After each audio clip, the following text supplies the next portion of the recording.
Over thinking कैसे दूर करें? जो चाहोगे वो बन जाओगे, जो चाहोगे वो पाओगे, क्या ऐसा कुछ सच में है? लॉ ऑफ अट्रैक्शन, बॉडी चक्र क्या होते हैं? सुना है मैंने कि अगर ये हमारे जो चक्र हैं वो जागृत हो जाएं तो बहुत सारी शक्तियाँ आ जाती हैं। सर, आपने अपने ऊपर कभी कोई ऐसा एक्सपेरिमेंट किया है? समस्या है सुसाइड रेट जो है वो बढ़ रहा है। रिसेंट के आप केस देखें, चाहे वो अतुल सुभाष का या मानव शर्मा का। अपने आप को कैसे इतना स्ट्रॉन्ग बनाएं, जो खुद को ख़त्म करने वाले जो स्टेप्स हैं वो ना लें। नमस्कार जी, मेरे साथ हैं श्री श्याम रंजन जी, जो कि एक साइंटिस्ट हैं। मैं चाहूँगा सर आप अपने बारे में दर्शकों को थोड़ा सा बताएं और माइंड ट्रेनिंग क्या है इसके बारे में भी दर्शकों को बताएं।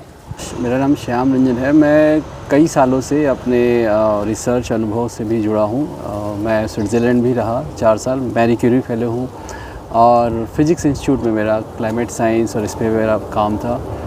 फिर भारत में भी यहाँ रह के जवाहरलाल नेहरू यूनिवर्सिटी और Indian institute of sciences Bangalore, वहाँ भी मैंने कार्य किया। इसी रहने के दौरान मैंने, क्योंकि एक रिसर्च माइंड को भी सोचने के लिए, नए नए आइडियाज़ जनरेट करने के लिए हमें बहुत एफ़र्ट लगाने पड़ते हैं एंड हमारे माइंड को बहुत पीसफुल होना पड़ता है। तो इसी दौरान मैंने ये प्रोसेस भी सीखा कि माइंड को अगर आप अपना ट्रेन नहीं करेंगे तो फिर ये अनरॉ तरीके से ही चलते जाएगा और चीज़ें जो आप सोच रहे हैं उसमें में आगे नहीं बढ़ पाएंगे। तो ये एक मेरा अनुभव रहा है अपने रिसर्च के दौरान कि अपने माइंड को आप कैसे अपने साथ पैरेलली कंट्रोल करके उससे इफ़िशिएंटली काम कराया जा सकता है। जी सर, माइंड ट्रेनिंग और जो मेंटल एक्सरसाइज है या मेडिटेशन है, ये एक ही चीज़ है क्या या इनमें कोई अंतर है? देखिए, मुझे लगता है कि सबसे पहले हमें समझना पड़ेगा माइंड को। उसके बाद हमको ये जानना पड़ेगा कि इसके पीछे की ट्रेनिंग क्या है, क्योंकि जब तक हम किसी के मूल तत्व को नहीं समझेंगे तो शायद उसके स्टेप को नहीं समझ पाएंगे। सो माइंड यानी दिमाग, ब्रेन, 2 शब्द आते हैं, खासकर ये दोनों इंटर रिलेटेड लोग समझ लेते हैं। ब्रेन और माइंड में डिफरेंस है।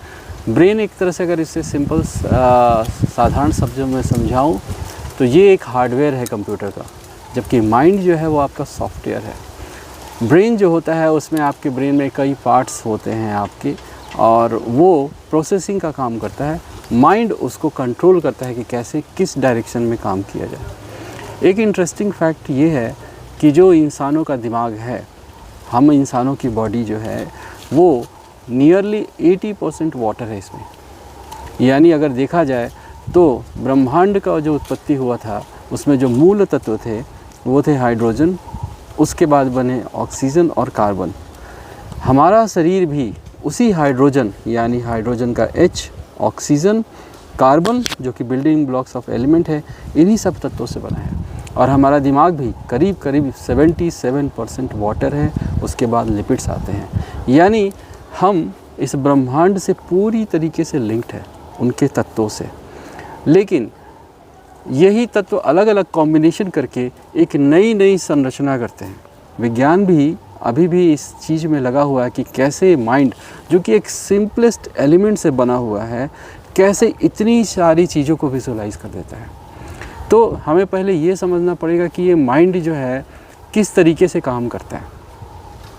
आपको जान के आश्चर्य होगा कि 86 बिलियन के करीब न्यूरॉन्स होते हैं। न्यूरॉन्स जो एक डेटा को प्रोसेस करने का काम करते हैं। मैं आपको देख रहा हूँ, आप हमें देख रहे हैं, हमारे पास सेंसरी ऑर्गन है, आँखें हैं, आप मेरी बातों को सुन रहे हैं क्योंकि आपके पास कान है, एंड आप कोई चीज़ स्मेल कर रहे हैं। ये सारे आउटर सेंसरी ऑर्गन्स हैं जो हमारे माइंड को एक मैसेज देते हैं। ये message as a chemical form में दिमाग पे जाता है न्यूरॉन्स के द्वारा, एंड इससे दिमाग प्रोसेस करता है एंड देन उसे विजुलाइज करके समझने का प्रयास करता है कि ये क्या है, क्या हो रहा है, फ्लेवर है या बातें हो रही हैं, और इस सब को डिकोड करता है।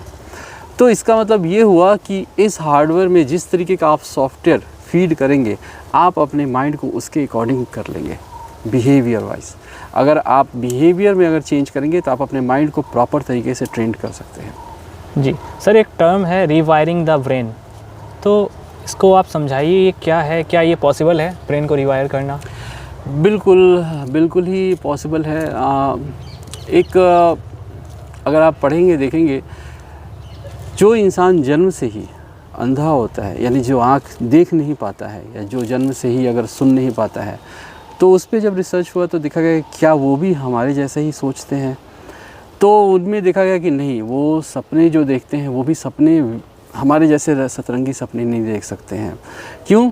क्योंकि उनका दिमाग जो है वो देख नहीं पाते, इसलिए कोई इमेज को प्रोसेस नहीं कर सकते हैं, या जो सुन नहीं पाते हैं इसलिए उनके सपने भी उस तरीके के नहीं होते। It's like a dark shade होता है।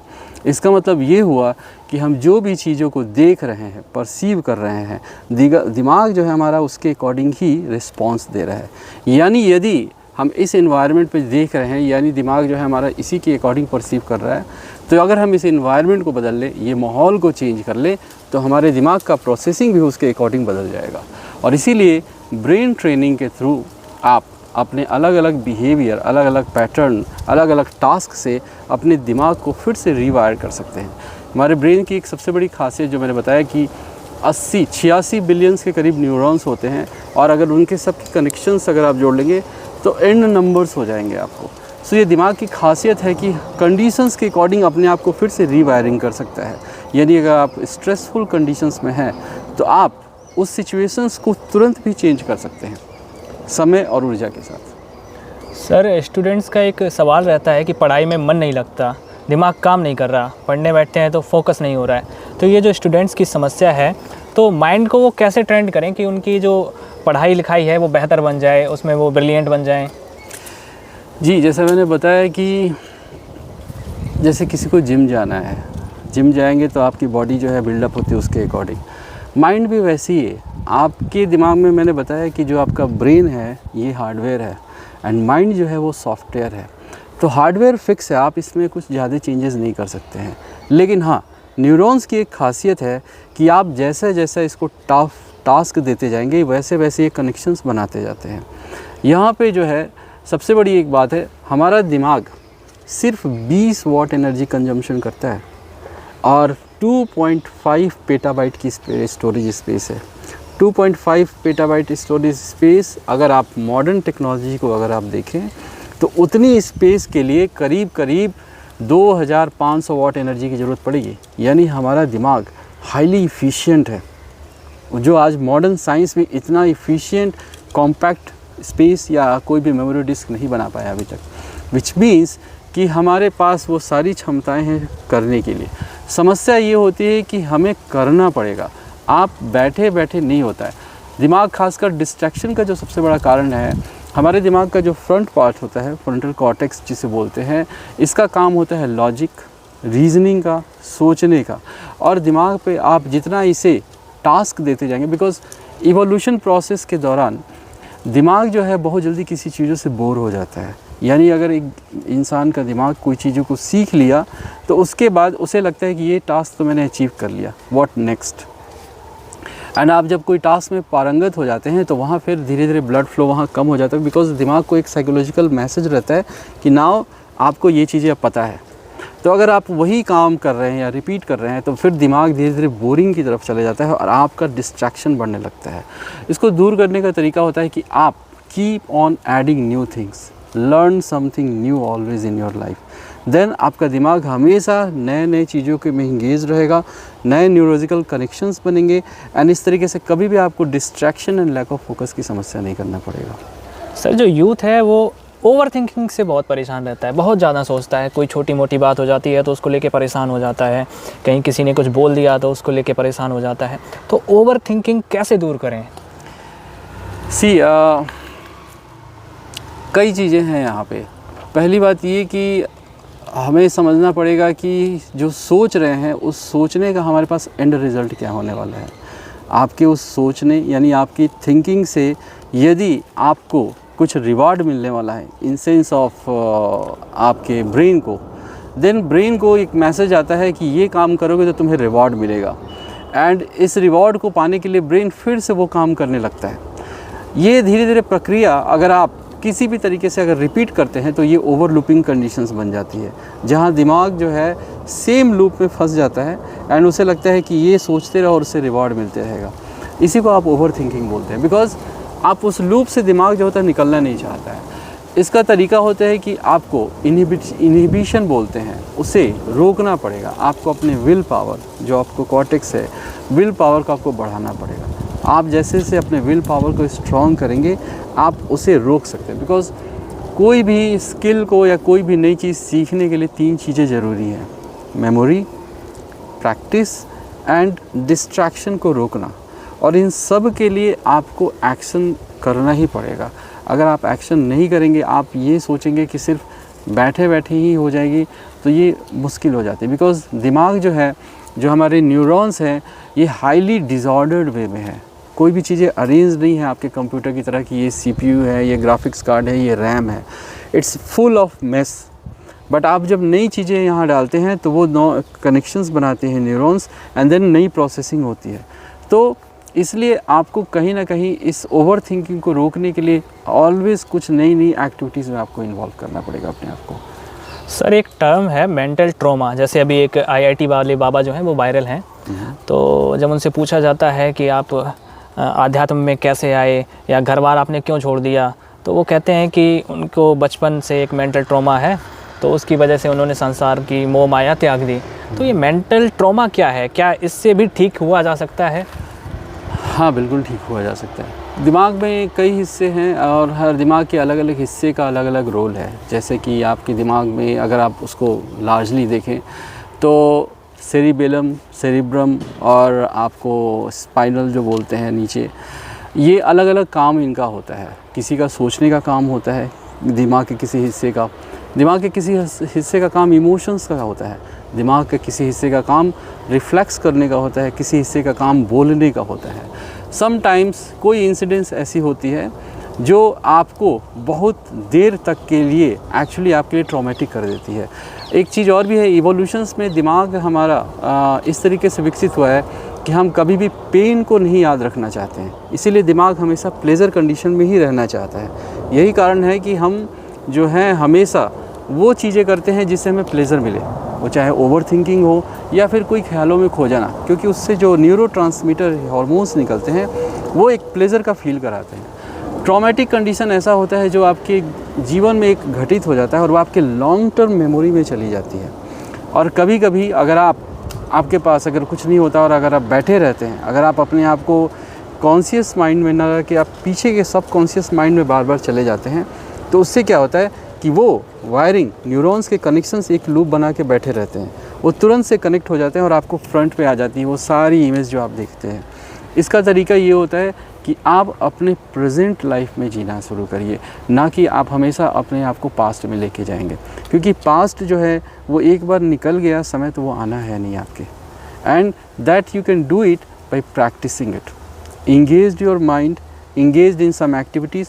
Social connection is very important because this multimedia and digital, खासकर ये आपने देखा होगा सोशल मीडिया, इसमें कहीं ना कहीं ब्रेन जो है एक रॉटिंग की कंडीशन आ रही है और लोग सोशलाइजिंग होने से भी सही कहीं ना कहीं वो अपने आप को मिस कर पा रहे हैं।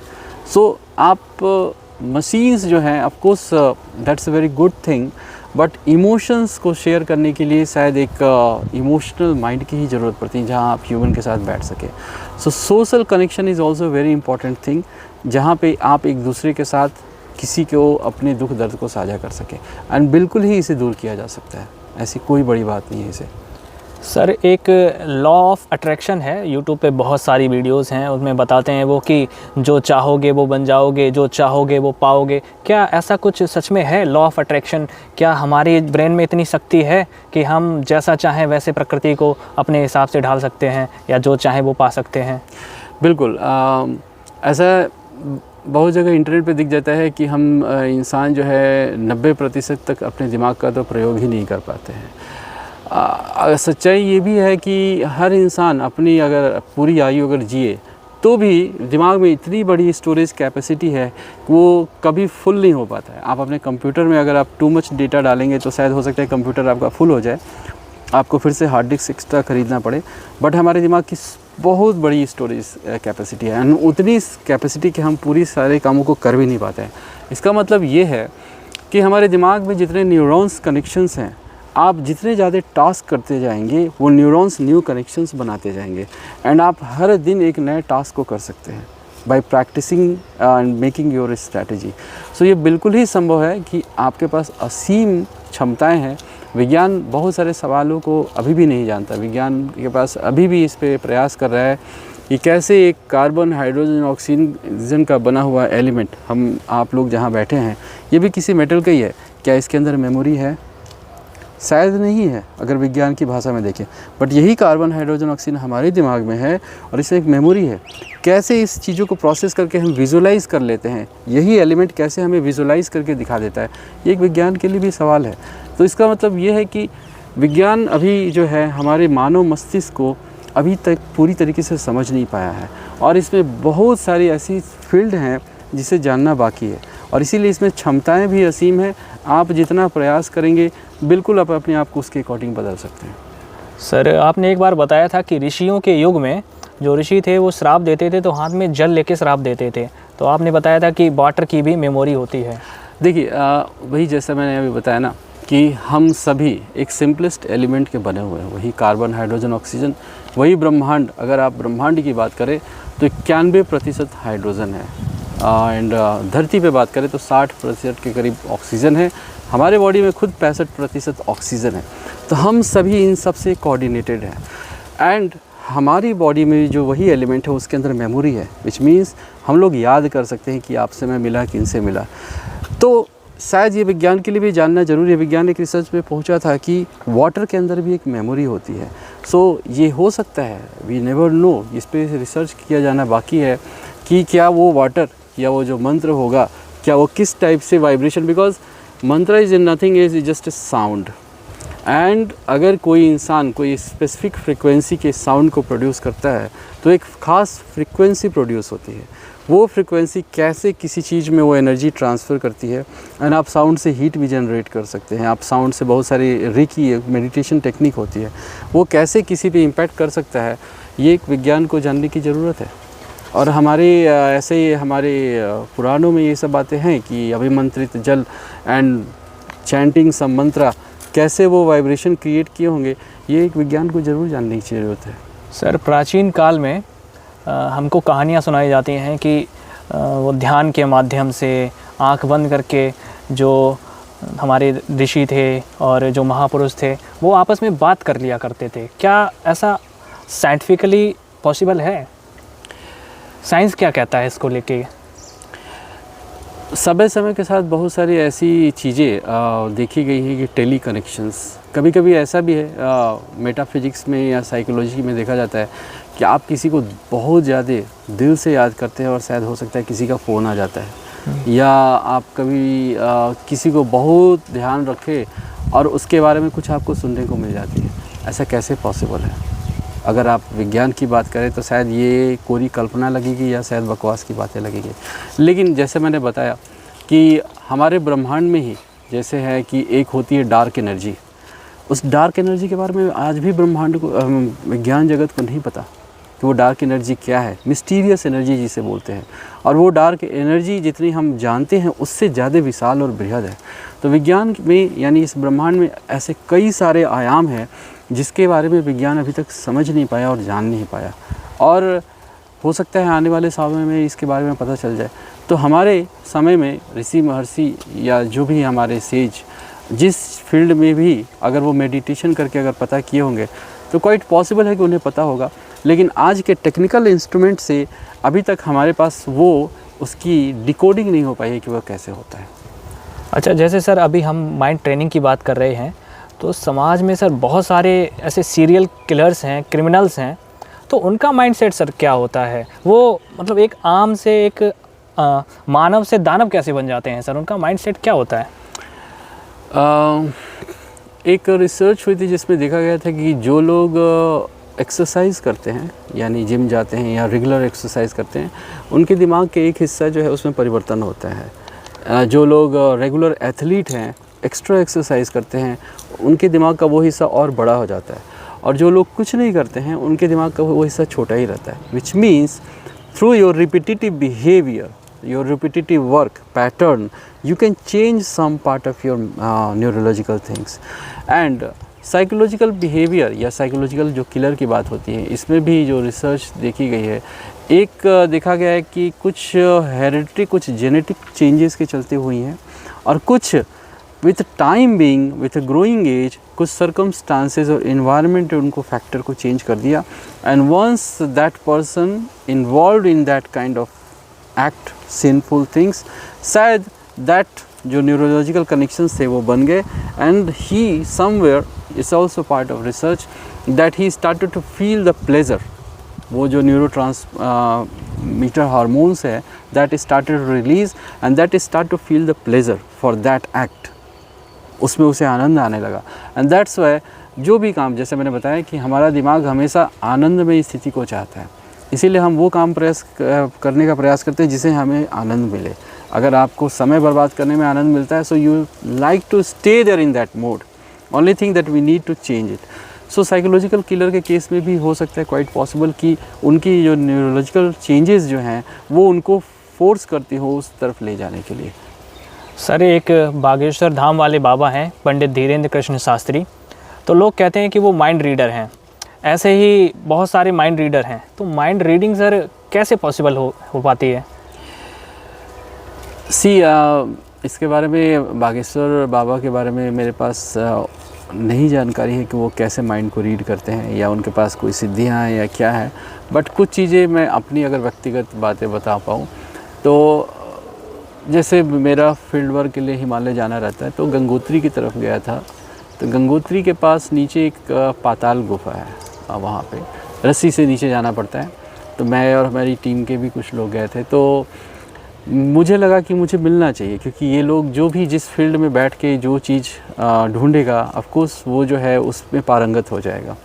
तो मैं रस्सी के सहारे नीचे उतरा, तो वहाँ पे जो बाबा मिले, उन्हें वो क्रिया योग करते थे, और मैं मिला तो मेरे बारे में, मेरे से जानने से पहले ही मुझे बताने लगे। विज्ञान के हिसाब से देखो तो ये कैसे पॉसिबल है, शायद मेरी ये समझ से बाहर है। तो इसका मतलब ये है कि शायद कुछ ऐसी विद्याएं या ऐसी कोई टेक्निक है जो आपके बारे में जान सकती है, या इसे दूसरे तरीके से समझाऊं तो आप जो भी एक्ट्स करते हैं, आपके कहीं ना कहीं वो चीज़ें माइंड में इम्प्रिंट हो जाती है। एंड सर्टेन कोई टेक्निक होगी जो आप उसके प्रिंटेड इन्फॉर्मेशंस को आप पढ़ पाएँ। यदि आपके पास मुझे दिख जाए कि आपके कपड़े के ऊपर कुछ प्रिंटेड इन्फॉर्मेशंस है, अगर मैं वो देख के समझ सकता हूँ तो मैं आपको बता दूंगा कि आप ये कर रहे हैं। उसी तरीके से हो सकता है कि जो सामने वाले होंगे उनके पास कोई ऐसी टेक्निक हो जिससे आपके माइंड में क्या क्या इन्फॉर्मेशन गैदर्ड हुई है आपके क्रिया के दौरान, आपके पास्ट में, उसे वो समझ के पढ़ पाते हों। बट विज्ञान की दृष्टि से अभी हमारे पास ऐसी कोई टेक्निक नहीं है कि जो हम समझ पाएँ कि कैसे किसी के माइंड को रीड की जा सकती है। समथिंग ऑल्सो, कुछ चीज़ें हैं जो हमेशा श्रुति के द्वारा ट्रांसफ़र हुई है, यानी वैसे लोगों को नहीं प्रयास किया गया है हमारे ऋषियों ने पहुंचाने का जो हार्मफुल हो जाए, बट ये समझने की ज़रूरत है बिल्कुल ही। जी सर, बॉडी चक्र क्या होते हैं? सुना है मैंने कि अगर ये हमारे जो चक्र हैं वो जागृत हो जाएं तो बहुत सारी शक्तियाँ आ जाती हैं, ब्रेन की शक्ति हो चाहे वो शारीरिक शक्ति हो।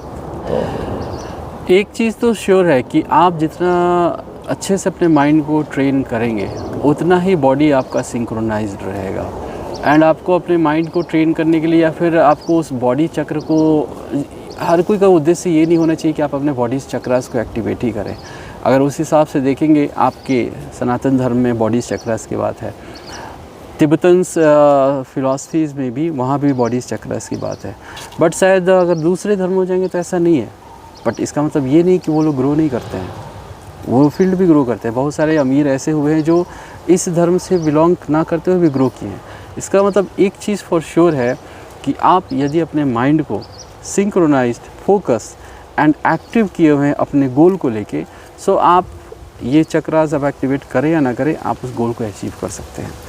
बॉडीज चक्रास की जो बात है, कुंडली की बात की जाती है कि हमारे बॉडी में 7 चक्रास होते हैं। हमारे ऋषि महर्षि एंड तपस्वी लोगों ने बताया है कि आप हर जो नॉट्स होते हैं उसको एक्टिवेट करके एंड उस परम आनंद स्थिति को विशुद्ध चक्र तक पहुंच सकते हैं। लेकिन मेरे पास इसका अनुभव नहीं है कि इसे कैसे आप कर सकते हैं। लोग करते हैं, मैंने कुछ लोगों से मिला और वो उनके पास वो बोलते हैं कि उनके पास वो सब चीज़ें हैं, बट मेरे पास इसकी कोई अनुभव नहीं है शक्तियों का जो मैं बता पाऊँ। जी सर, जो छोटे छोटे बच्चे हैं या युवा भी हैं, आजकल देखा जाता है कि उनके जो इमोशंस हैं उन पर उनका कंट्रोल नहीं है, नियंत्रण नहीं है। वो पल भर में गुस्सा, तुरंत खुश हो जाते हैं। तो कुछ एक्सरसाइजेस बताइए या कुछ ऐसी ट्रिक्स बताइए जो ऐसी चीज़ों से बच सकें।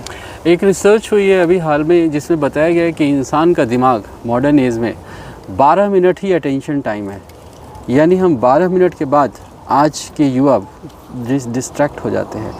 एक गोल्ड फिश मछली के बराबर हमारा अटेंशन टाइम रह गया है, उससे भी कम रह गया है। इसमें बहुत बड़ा रोल जो है कहीं ना कहीं ये जो लेटेस्ट टेक्नोलॉजी गैजेट्स हैं इसका है। लेटेस्ट गैजेट्स टेक्नोलॉजी या फिर मूवीज़ या फिर एनिमेशन साउंड्स, इसका रोल ऐसी है कि ये फास्ट मूविंग होती हैं। यानी इसमें नए नए पिक्चर्स आते हैं, नए साउंड्स के वाइब्रेशन होते हैं जो माइंड को एक्साइट करता है। एंड मूवीज़ जो मूविंग ऑन होता है, यानी पल पल में चीज़ें बदलते रहती हैं एंड माइंड को एक्साइटमेंट लगती है। एंड वो चीज़ें जो होती है फोकस नहीं होती है, पल पल आपके बदलते रहते हैं और माइंड हमेशा डिस्ट्रैक्टेड होते रहता है। आप जब इसके यूज़ टू हो जाते हैं एंड आपके से ये चीज़ें हटा दी जाती हैं तो भी आपका माइंड उसी डिस्ट्रैक्टेड वे में रहता है। एंड बिकॉज आपको उन सब चीज़ों से प्लेजर मिलता था थ्रू न्यूरोट्रांसमीटर, उस पार्ट को अगर हटाया तो आपका प्लेजर हार्मोन बंद हो गया and then you start to feel distress. आपको समस्या होने लगती है, आप इरिटेट होने लगते हैं। ये वही कारण है कि आज खासकर छोटे बच्चे भी फ़ोन्स या टेक्निकल गैजेट्स, इलेक्ट्रॉनिक गैजेट्स अगर उनसे छीन लिया जाता है तो उनको ये साइकोलॉजिकल स्ट्रेस होती है। बट ये बहुत इजीली इसको दूर किया जा सकता है। कुछ दिनों तक अगर आप इसे बंद कर देते हैं तो फिर से दिमाग जो है अपने नॉर्मल स्टेट में जा सकता है एंड फिर से उस स्टेट को पाया जा सकता है। ये दिमाग की एक अच्छी बात यह है इंसानों की कि कभी भी इसे आप अपने अकॉर्डिंग बदल सकते हैं, in a good way and in a negative way both. Sir कुछ मेंटल एक्सरसाइज जिससे जो माइंड की ट्रेनिंग है वो अच्छी हो सके, हेल्दी हो सके। हाँ, फर्स्ट एंड फॉरमोस्ट एक चीज़ हमें ध्यान रखने की ज़रूरत है कि दिमाग में जितनी ज़्यादा आपके पास प्रोसेसिंग होते जाएगी, यानी आप जितनी ज़्यादा चीज़ों को देखेंगे दिमाग उतनी इन्फॉर्मेशंस लेता है, एक तरह से समझिए कचरा इकट्ठा करता है। एंड इससे चलते होता है क्या कि डिस्ट्रैक्शन होता है। सो बेस्ट पार्ट पहला ये होना चाहिए, अच्छी नींद लीजिए। क्योंकि आजकल जो एक टाइम या रूटीन जो है खासकर ये एक समस्या हो गई है। अच्छी नींद ज़रूरी है बिकॉज़ जब दिमाग को रेस्ट मिलता है तो जो भी पास्ट में उसने काम किया उन सब को स्टोर करके गैदर करके एंड सेटल करने का प्रयास करता है। अच्छी नींद लीजिए and then meditation, because meditation में जो वेव्स होते हैं वो ऑलमोस्ट फ्लैट रहते हैं। सो आपके दिमाग को कूलनेस एंड कामनेस मिलती है एंड जब भी आप काम स्टेट में होते हैं तो फिर से आपकी दिमाग जो होती है वो एक्टिवेट रहती है नए काम को करने के लिए। मेडिटेशन कहीं ना कहीं आपको हेल्प करता है आपके विल पावर को भी इंक्रीज़ करने के लिए, बिकॉज़ कोई भी नए काम करने के लिए आपका विल पावर का होना ज़रूरी है। एंड आप विल पावर को बिल्कुल ही आप अपने आप को बढ़ा सकते हैं। छोटे छोटे स्टेप्स करके गोल टारगेट करके सेट कर लीजिए कि आज ये छोटा सा काम करेंगे, टिक मार करिए, फिर नेक्स्ट करेंगे और इस तरीके से करके आप विल पावर बढ़ा लीजिए। और इस तरीके से आप अपने माइंड को ट्रेन करके कर सकते हैं। विदाउट माइंड ट्रेनिंग बहुत सारी चीज़ें जो हैं आप उससे बहुत हद तक नहीं कर पाते हैं। सर आपने अपने ऊपर कभी कोई ऐसा एक्सपेरिमेंट किया है? जी, जैसे मैं कहूँ कि समस्याएं एक अभिन्न अंग है इंसान के जीवन का, इसे आप दूर नहीं हो सकते हैं। हर कोई की लाइफ में समस्याएं आती हैं, हर बार हर कोई को स्ट्रेस होता है। मेरा एक सिंपल सा है, जब भी अगर मुझे लगता है कि ये एटमॉस्फेयर जो है या जो वातावरण है कहीं ना कहीं स्ट्रेस दे रहा है तो मैं उस जगह को छोड़ देने का प्रयास करता हूँ और मैं ओपन स्पेस में चला जाता हूँ। जैसे हम लोग यहाँ बैठे हैं, बिकॉज जो ओपन स्पेस होता है आप डायरेक्टली कनेक्टेड होते हैं डीप स्काई से, यूनिवर्स के पार्ट से। एंड बहुत सारे स्ट्रेस जो होते हैं, अगर आप कभी अपने साथ एक्सपेरिमेंट करके देखना, कभी लाइफ में किसी को स्ट्रेस हो, आप उस जगह को छोड़ के उस स्पेस को और सीधे ओपन स्पेस जहाँ खुली आकाश हो वहाँ चले जाना and start to look at the skies and feel that how small you are. आप कितने छोटे हैं, कितने मीनिंगलेस हैं एंड आप इतने मीनिंगलेस हैं और किस मीनिंगलेस बातों के लिए आप इशू बना रखे हुए हैं। देन आपको अपने बारे में पता चलेगा और आपके अस्तित्व के बारे में पता चलेगा कि आपकी क्या वैल्यू है इस वास्ट यूनिवर्स के आगे। तो मेरे लिए स्ट्रेस बस्टर का काम करता है और मैं ऐसा ही करता हूँ अपने साथ। सर आपने बताया कि आप एक साइंटिस्ट हैं, आप ग्लेशियर्स पे जाते हैं, उनको स्टडी करते हैं, तो वहाँ पर तो आप बिल्कुल जो सोशल कनेक्शन है उससे दूर हो जाते हैं जी। तो उस टाइम आप अपने माइंडसेट को कैसे स्ट्रॉन्ग बनाते हैं? आपको एक इंटरेस्टिंग अगर बात बताऊं, जैसे मेरा कुछ 2 बार मुझे हिमाद्री, भारत का एक रिसर्च स्टेशन है उत्तरी ध्रुव के आसपास 79 डिग्री नॉर्थ, तो हमारे देश के 2 उत्तरी ध्रुव पे एक स्टेशन है हिमाद्री एंड दक्षिणी ध्रुव पे भी हमारे स्टेशन है। तो मुझे उत्तरी ध्रुव के पास 79 डिग्री के आसपास जब जाने का मौका मिला, मुझे आदत है मेडिटेशन करने की। मुझे आश्चर्य हुआ कि वहाँ पे मेडिटेशन का इम्पैक्ट बहुत ही स्ट्रॉन्ग था, बहुत ही स्ट्रॉन्ग था। Within a few minutes meditation में मैं चला गया, काफ़ी फास्ट। क्यों? I don't know. शायद हो सकता है अर्थ का मैग्नेटिक पोल अगर देखेंगे दोनों ध्रुव पे सबसे ज़्यादा पोल्स जो हैं यहाँ पे मैग्नेटिक फील्ड होते हैं।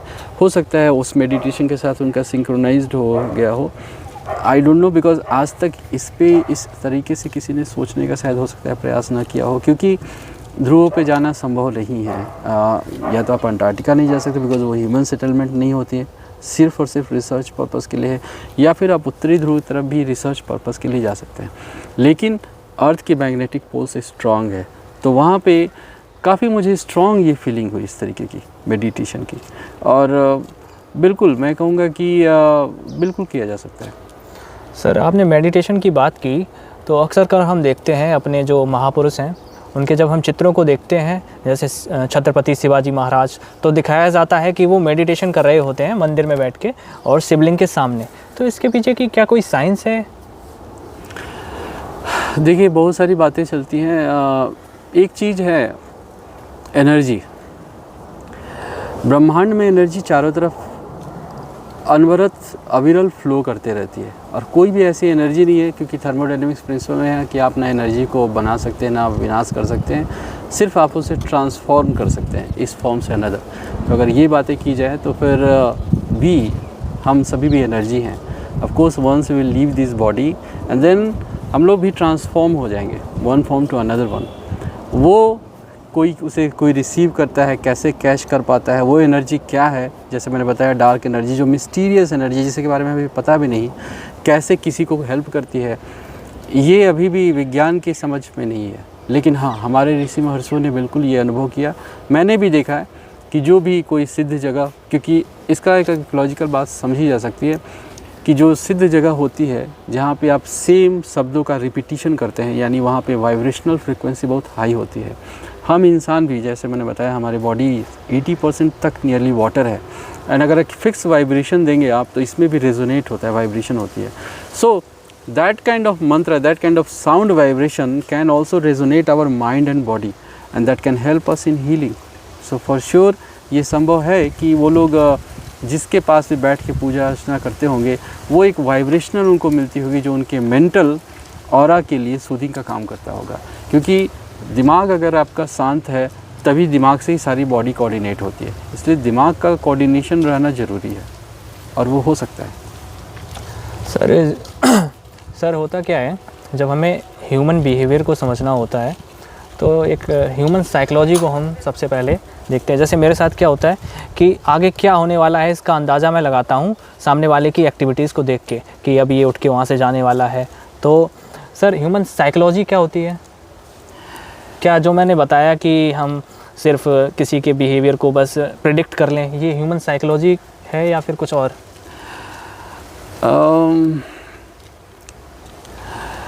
आपके पास से एक जानवर जा रहा, मान के चलिए एक छोटा सा डॉगी है, कुत्ता है, वो आपको देख रहा है, आप उसको देख रहे हैं, क्या आप समझ सकते हैं कि वो क्या करने वाला है अगला स्टेप? जी। ऐसे ही इंसान भी है। अगर आप ध्यान देंगे कि उस जानवर को, उसके मूवमेंट, उसकी पूँछ हिलाने का तरीका, उसका देखने का एंगल, उसका एक्सप्रेशन, और आप भांप जाते हैं कि हो सकता है यह मुझ पे हमला कर देगा, या हो सकता है वो मेरे पास प्यार से आएगा। वैसे ही इंसानों की भी साइकोलॉजी को आप समझ सकते हैं ईज़िली। बट उसके लिए, उसको समझने के लिए पहले अपने आप को, आपके माइंड को स्टेबल करना पड़ेगा, स्थिर करना पड़ेगा। जिस दिन आप अपने माइंड को स्थिर कर लेंगे, आप इंसान से लेके जानवरों से लेके सबकी साइकोलॉजी को समझ सकते हैं।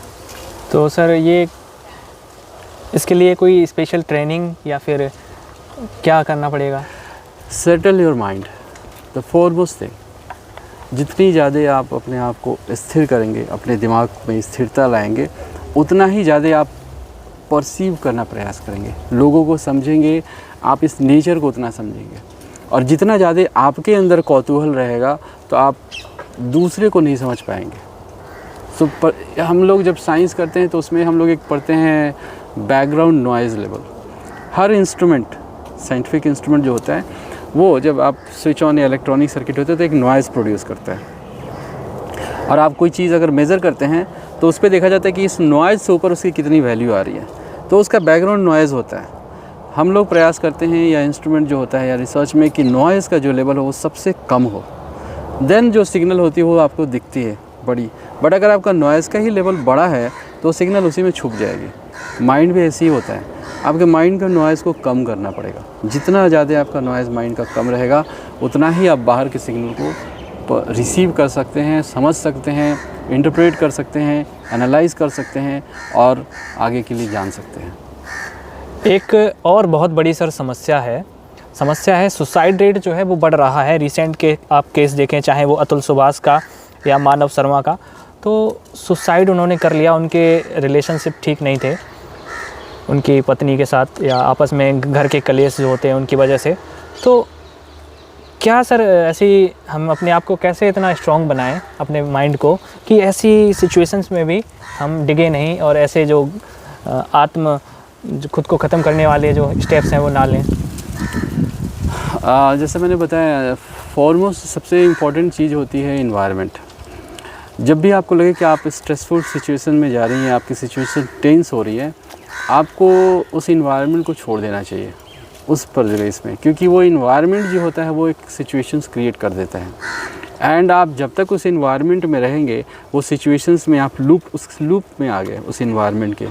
जैसे ही आप इन्वायरमेंट को चेंज करते हैं, आपका वो लूप टूट जाता है, वो ब्रेकअप हो जाता है, और उस लूप को ब्रेक करना ज़रूरी है। इसीलिए जो फॉरमोस्ट थिंग होती है, उस इन्वायरमेंट को चेंज कीजिए, उस लोकेशन को चेंज कीजिए, and then start to think it, come into the open space, and then you start to think it, settle your mind first, and then you start to think it. Suicide एक ऐसा case है जहाँ पे emotions जो होता है आपके logics पे हावी हो जाता है, और जब आपकी लॉजिक्स पे आपका इमोशंस हावी हो जाता है, देन आपके लिए बहुत टफ हो जाता है उस लॉजिक्स को फिर से ये करना, बिकॉज इंटेलिजेंस यानी क्या सही और गलत है आपको उस समय नहीं दिख पाती, आपको इमोशंस ही जो है सब कुछ आपको ड्राइव करने लगता है। और जब जब इंसान का दिमाग इमोशंस को लेकर ड्राइव होता है, तब तब बहुत सारी समस्याएं, खासकर जो सुसाइड के केस है, क्योंकि उसमें आप इमोशनली ब्रेकडाउन के शिकार होते हैं एंड आपको लगता है कि अब आपके लिए सब कुछ मीनिंगलेस है।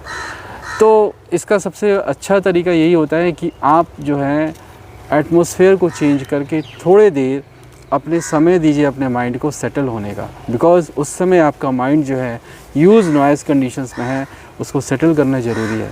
अदरवाइज़ ये सिचुएशंस लॉन्ग टर्म तक कैरी रहती है। सर अंत में मैं चाहूँगा जो हमारे व्यूअर्स हैं उनको आप कुछ अच्छी रीडिंग सजेस्ट करें, कोई अच्छी किताबों के बारे में बताएं जिन्हें वो पढ़ सकें। अपने आप को पढ़िए, किसी एक्सटर्नल मोटिवेशन से ज़्यादा ज़रूरी है अपने आप को पढ़िए, अपने आप को आप समझिए, अपने आप को समय दीजिए। कभी कभी अपने आप को भी समय ज़रूर दीजिए। जिस दिन आप अपने आप को समय देंगे, सारे इलेक्ट्रॉनिक गैजेट्स को हटा के अपने आप के बारे में सोचेंगे, आपको किसी एक्सटर्नल मोटिवेटर की ज़रूरत नहीं पड़ेगी। मेरा अपना ये कहना है जी। तो दर्शकों, हमारे साथ थे श्याम रंजन जी। सर आपसे बात करके बहुत अच्छा लगा हमें, बहुत बहुत धन्यवाद सर आपका। धन्यवाद आपको भी।